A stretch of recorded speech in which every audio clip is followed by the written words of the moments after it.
नमस्कार, आप देख रहे हैं डीडी न्यूज का ये विशेष बुलेटिन। मैं हूं आपके साथ भावना नैयर और मेरे साथ है मेरी सहयोगी दीपाली, जो आप तक सांकेतिक भाषा में खबरें प्रस्तुत करेंगी। शुरुआत सुबह की सुर्खियों के साथ। प्रधानमंत्री आज नीति आयोग की 11वीं शासी परिषद की बैठक की अध्यक्षता करेंगे।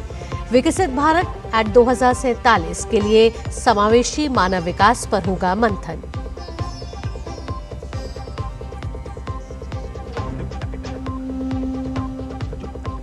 अमेरिका के हालिया हमलों के बाद ईरान ने हॉर्मुज जलडमरू मध्य बंद करने का ऐलान किया।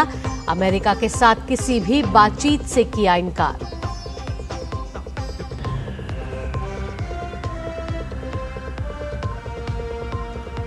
आज रात से होगा फुटबॉल विश्व कप 2026 का आगाज।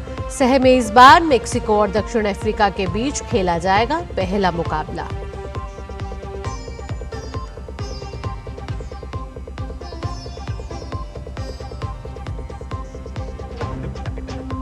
और ऑस्ट्रेलियन ओपन बैडमिंटन टूर्नामेंट में आज भारतीय खिलाड़ी आमने सामने। पीवी सिंधु का सामना ईशा रानी बरुआ से, वहीं तन्वी शर्मा और मालविका बंसोड होंगी आमने सामने।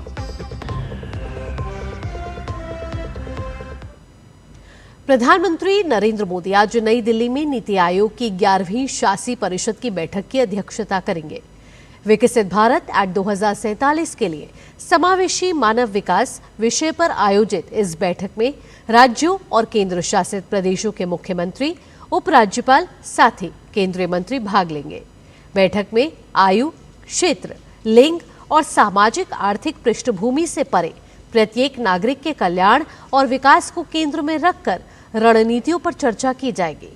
साथ ही विकसित भारत के लक्ष्य को ठोस और मापनीय परिणामों में बदलने के लिए आवश्यक कदमों पर भी विचार विमर्श होगा। बैठक में प्रभावी कार्यान्वयन तंत्र, डिजिटल सार्वजनिक अवसंरचना, डेटा आधारित प्रणालियों और जवाबदेही सुनिश्चित करने के उपायों पर भी चर्चा होगी।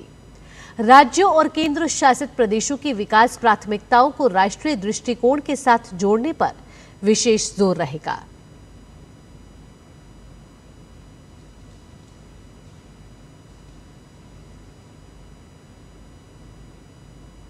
विदेश मंत्री डॉक्टर एस जयशंकर ने अपने बुल्गारिया दौरे पर सोफिया में वहां के शीर्ष नेतृत्व के साथ अहम बातचीत की।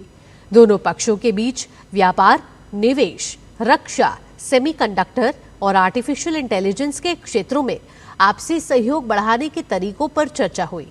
बुल्गारिया और फिनलैंड के दौरे पर गए डॉक्टर जयशंकर ने बुल्गारिया के प्रधानमंत्री रुमेन रादेव से मुलाकात कर उन्हें प्रधानमंत्री नरेंद्र मोदी का संदेश दिया। मुलाकात के बाद डॉक्टर जयशंकर ने कहा कि दोनों पक्षों ने मजबूत द्विपक्षीय संबंधों, भारत यूरोपीय संघ रणनीतिक साझेदारी और अस्थिर वैश्विक माहौल में जोखिम कम करने के लिए करीबी सहयोग की जरूरत पर जोर दिया। विदेश मंत्री ने कहा कि बातचीत में व्यापार और निवेश, फार्मास्यूटिकल्स, सेमीकंडक्टर, एआई, अंतरिक्ष, रक्षा, पर्यटन और क्रिएटिव एंटरटेनमेंट उद्योग में सहयोग और गहरा करने पर चर्चा हुई।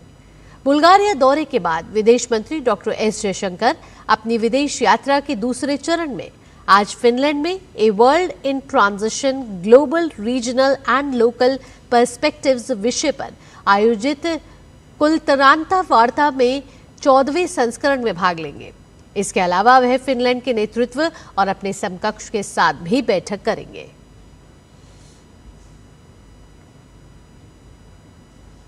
पश्चिम एशिया में अमेरिका और ईरान के बीच युद्ध एक बार फिर भड़क गया है। अमेरिकी सेना ने ईरान में कई ठिकानों पर रातों रात हमले कर नया दौर शुरू कर दिया है।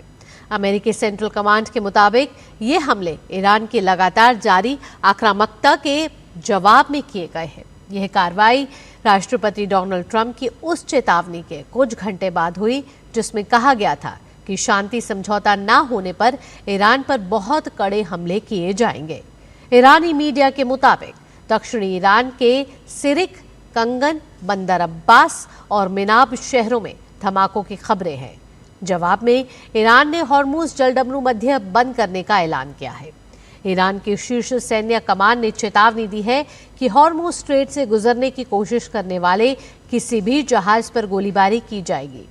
ईरान ने आरोप लगाया कि अमेरिकी हमलों में 10 गांवों को पेयजल आपूर्ति करने वाले जलाशयों को निशाना बनाया गया, जो अंतर्राष्ट्रीय कानून का उल्लंघन है। इस बीच राष्ट्रपति ट्रंप ने दावा किया है कि एक गुप्त सैन्य अभियान के तहत 10 करोड़ बैरल तेल ले जा रहे जहाजों को हॉर्मुज जल संधि से सुरक्षित निकाला गया है।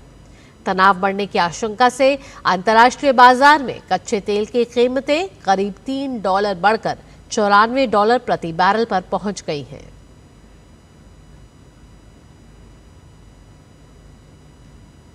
विदेश मंत्रालय ने ओमान तट के पास वाणिज्यिक जहाज सेतेबेलो पर हुए हमले की निंदा की है।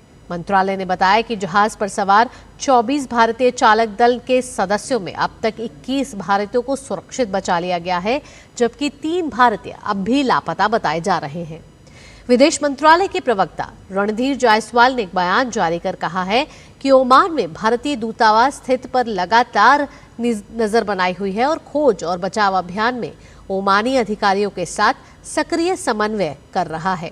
विदेश मंत्रालय ने कड़ा रुख अपनाते हुए कहा कि क्षेत्र में वाणिज्यिक जहाजों पर लगातार हो रहे हमले बेहद चिंताजनक हैं और यह क्षेत्र में जारी संघर्ष का सीधा परिणाम है। भारत ने तनाव कम करने, साथ ही कूटनीतिक समाधान के लिए चल रही वार्ताओं को जल्द निष्कर्ष तक पहुंचने की जरूरत पर जोर दिया है और कहा कि अंतर्राष्ट्रीय जल मार्गों को यथाशीघ्र बहाल किया जाना चाहिए। भारत ने यह भी कहा है कि क्षेत्र में वाणिज्यिक जहाजों और नागरिक बुनियादी ढांचे को निशाना बनाया जाना बंद होना चाहिए। साथ ही अंतर्राष्ट्रीय कानून के अनुरूप समुद्री मार्गों पर मुक्त और निर्बाध नौवहन और व्यापार जल्द बहाल किया जाना चाहिए। अल्बानिया की राजधानी तिराना की सड़कों पर विरोध प्रदर्शन लगातार बढ़ता जा रहा है। हजारों लोग सड़कों पर इकट्ठा होकर अमेरिका के राष्ट्रपति डोनाल्ड ट्रंप के दामाद जेरेड कुशनर के लग्जरी रिजॉर्ट के खिलाफ अब तक का सबसे बड़ा प्रदर्शन कर रहे हैं। लगभग 5 अरब यूरो लागत वाला यह प्रोजेक्ट विवादास्पद हो गया है, क्योंकि यह संरक्षित वेटलैंड के पास स्थित है, जो फ्लेमिंगो, सील और समुद्री कछुओं के घोंसले का घर है। इसके अलावा विदेशी निवेशकों द्वारा बनाए गए योजनाओं में पारदर्शिता की कमी को लेकर भी विरोध बढ़ रहा है। प्रदर्शनकारियों ने प्रधानमंत्री एडी रामा के कार्यालय के बाहर अल्बानिया बिकाऊ नहीं है के पोस्टर पकड़े न्यू अल्बानिया का नारा लगाया। भीड़ अल्बानिया की सड़कों पर उतरकर प्रदर्शन कर रही है। खेल की खबरों में फुटबॉल विश्व कप 2026 का आज से आगाज हो रहा है। प्रतियोगिता का पहला मुकाबला मेक्सिको सिटी में मेजबान मेक्सिको और दक्षिण अफ्रीका के बीच खेला जाएगा। विश्व कप का ये संस्करण अब तक का सबसे बड़े वाला होने जा रहा है। विश्व कप 2026 में 48 टीम हिस्सा लेंगे और कुल 104 मैच खेले जाएंगे। प्रतियोगिता की मेजबानी अमेरिका, कनाडा और मेक्सिको मिलकर कर रहे हैं।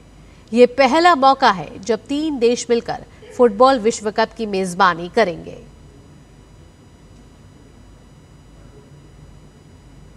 ऑस्ट्रेलियन ओपन बैडमिंटन टूर्नामेंट के दूसरे दौर में आज पीवी सिंधु का सामना भारत की ईशा रानी बरुआ से होगा।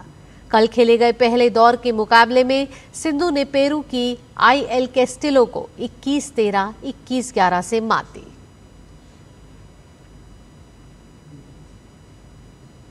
भारतीय बैडमिंटन खिलाड़ी तन्वी शर्मा ने ऑस्ट्रेलियन ओपन बैडमिंटन टूर्नामेंट के दूसरे दौर में जगह बनाने में कामयाबी पाई। तन्वी ने उलटफेर करते हुए चीनी ताइपे की 5वीं वरीयता प्राप्त चियो पिन चियान को मात दी। तन्वी ने एक कड़े मुकाबले में पिन चियान को 21-12, 22-20 से हराया।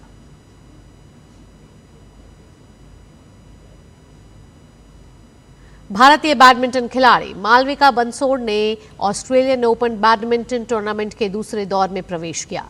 मालविका ने पहले दौर में थाईलैंड की तोनरुक सेहेंग को एक कड़े मुकाबले में 15-21, 21-7, 21-13 से हराया। अगले दौर में मालविका बंसोड़ का सामना भारत की ही तन्वी शर्मा से होगा।